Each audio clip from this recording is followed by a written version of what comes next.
Hello again, and welcome to part 22 of Bad Dad by David Walliams. Chapter 65, Frank Takes the Stage. "If I may say a few words on behalf of my father, Your Honour," said Frank. "That is highly irregular, young man," replied the judge. "I know, I'm just a kid, but I think I've something very important to say."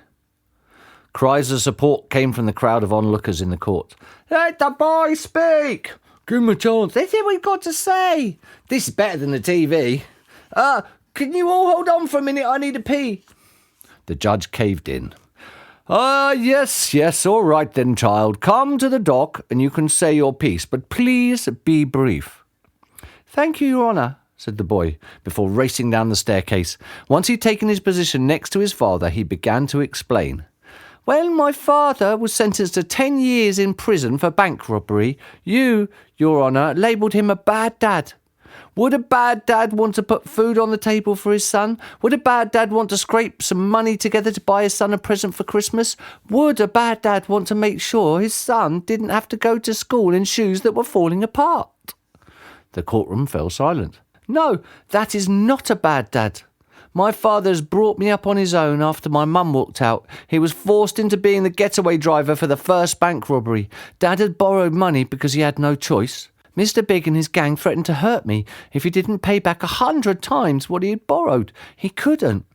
My father had to do what this evil gang told him." Raj was bawling his eyes out and blowing his nose loudly on a tissue, making a noise like an elephant. "If myself and the jury had known all this, the outcome of the first trial might have been very different," said the judge. "Very different." "Thank you, Your Honour, but my dad didn't squeal on Mr. Big and his gang because they'd said they'd hurt me if he did. As a father myself and a grandfather, I am shocked and horrified," replied Judge Pillar. "Once he was sent to prison, I made a plan for him to escape for just one night. I thought that being locked up would be the perfect alibi. Together we returned all the money that was stolen to the bank, every last penny." Mr. Swivel's eyes swiveled in his head. This could not be true. "When we went to put the money back, Mr. Big and his henchmen followed us to the bank. So we did something the police of this town would never do. We caught this gang of criminals red-handed."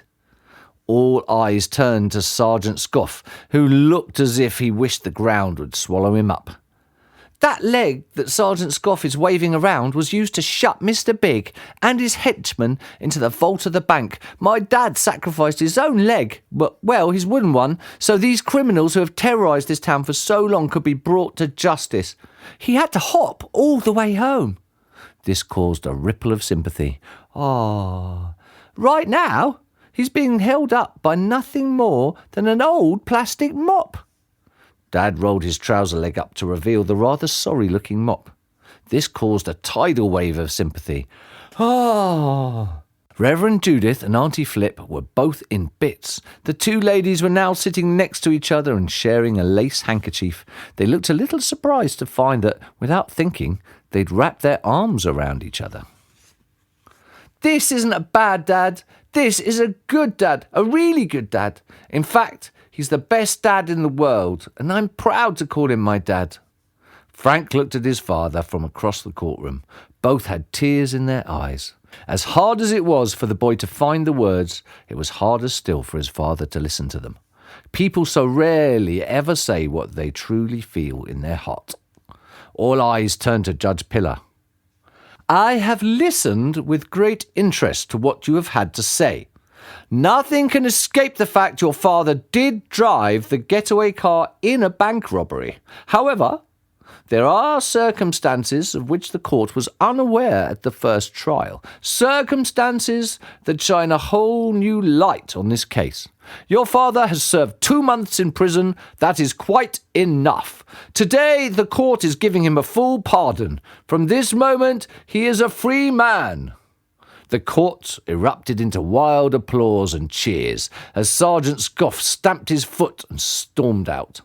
Dad opened up his arms and Frank ran towards him. The man scooped the boy up and spun him around. Dad held on to his son tightly. "I love you, mate," he whispered into Frank's ear. "And I love you." Chapter 66. Not a Seat in the House. I love you. And I love you. It was 6 months later, and Frank and his father were sitting in church listening to two other people say those three words to each other. It was the marriage of Reverend Judith and Auntie Flip. The happy couple looked into each other's eyes and kissed. "My first kiss!" exclaimed Auntie Flip. "And certainly not your last," said Judith. The wedding guests all clapped and cheered. Finally, the town's church was full of people. Raj was in the front row, bawling his eyes out again. The church roof was leaking again too. Rain water dripped onto the two brides, though it didn't dampen their spirits. Both ladies were smiling like never before. "I have written a poem," announced Auntie Flip. "Oh no," said Frank under his breath. "It's called My Lovely Judith." I was always very prudish until I met Judith. It's all been a surprise. She has opened my eyes to a world of love. I feel like a dove, not a magician's one hidden up a sleeve. No, one that is floating on the breeze, soaring happy and free for all the world to see. The wedding guests all erupted into wild applause. "That wasn't bad," said Dad. "I take it back," said Frank. Auntie Flip looked overwhelmed by the reaction of the crowd. Thank you. I have written 17 more," she said. "Oh, let's save them for another day," Judith jumped in. The vicar smiled at her new bride. "Now, as you can see, the church roof is still in dire need of repair, so no wedding gifts, please. Instead, we are going to have a collection now for the church roof. So if you have any loose change, please pop it onto the tray when it comes round. Thank you." Have you got any money on you, Dad?" asked Frank. The man rolled up his trousers to reveal his false leg. "Dad, what are you doing?" "You'll see." He slid back a block of wood to reveal a secret compartment in his leg. It was stuffed full of crisp £50 notes. "Where did you get those from?" asked the boy. "Mr. Big Safe, of course." "But you said—" I know, mate, I'm sorry. I took a wad out of the safe when you weren't looking. Hid it in my leg. There's enough there to repair the church roof, and of course, a tiny bit left over for us." "Bad, Dad," joked Frank. "Good, Dad," replied Dad. "Pass it here." Dad did so, and Frank looked at the stack of £50 notes in his hand. The money wasn't beautiful. It was ugly, or at least it made people do ugly things. As the tray came round to their row, Frank plonked the whole lot down and passed it on. "Mate," exclaimed Dad, "what are you doing?" "We don't need it, Dad. It's only brought trouble." But no buts. It's not going to make us happy." I guess you are right, mate," agreed Dad, as he watched the tray disappear out of sight with longing in his eyes. Bing, bing, bing, bing, bing, bing, bing, bing, bing, bing, bing. The bells rang out for the end of the wedding service. When the guests exited the church, Frank was astonished to see that a Mini with a Union Jack emblazoned on it was waiting for them. "Queenie?" asked Frank. "It can't be. She was flattened by the crane." "It's Queenie too," replied Dad. "I salvaged everything I could and added some bits from the scrapyard. Her heart is still the same, though."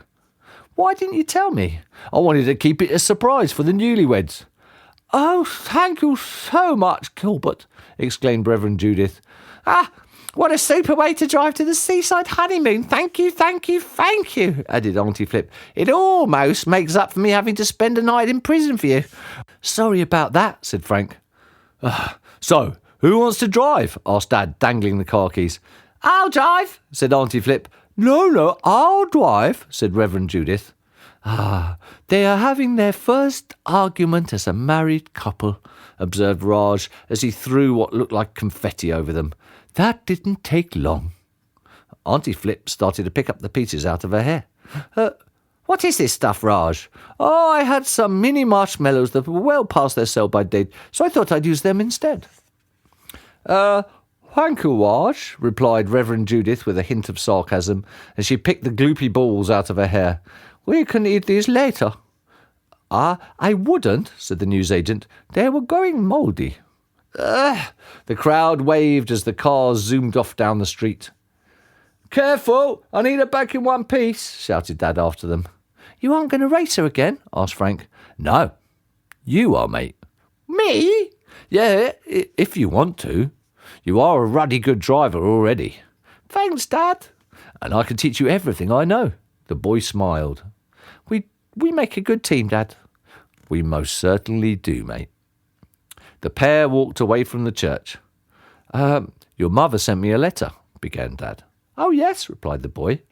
She wants to pop over to the flat next week, just for a cup of tea, see how you are. What do you think? Frank pondered this. Yeah, a cup of tea. I think that's a good start. A fresh start, replied Dad. We'll have to ask her to bring a tea bag, though, joked Frank. And some milk. And sugar. And hot water. Apart from that, we've got everything we need to make a perfect cup of tea. Chapter 67. Wish.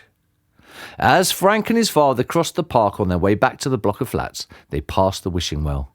Dad searched deep in his trouser pockets for a coin, and he found a penny. This is all I got, mate, said Dad. Do you want to make a wish, like old times? He held out his hand for his son to take the coin, and Frank looked at it. I don't need to make a wish. Why?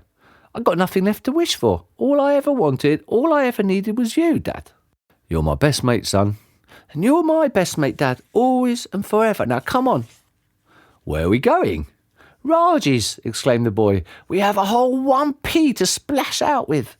Oh, you better not spend it all at once. The pair of best friends shared a smile and walked off together with their arms round each other in a very special huggle. They may have only had 1 pence to spend, but their hearts beamed with gold.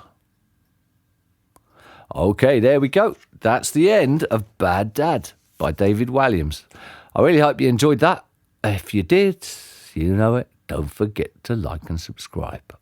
Okay, thanks very much anyway, and see you soon. Bye.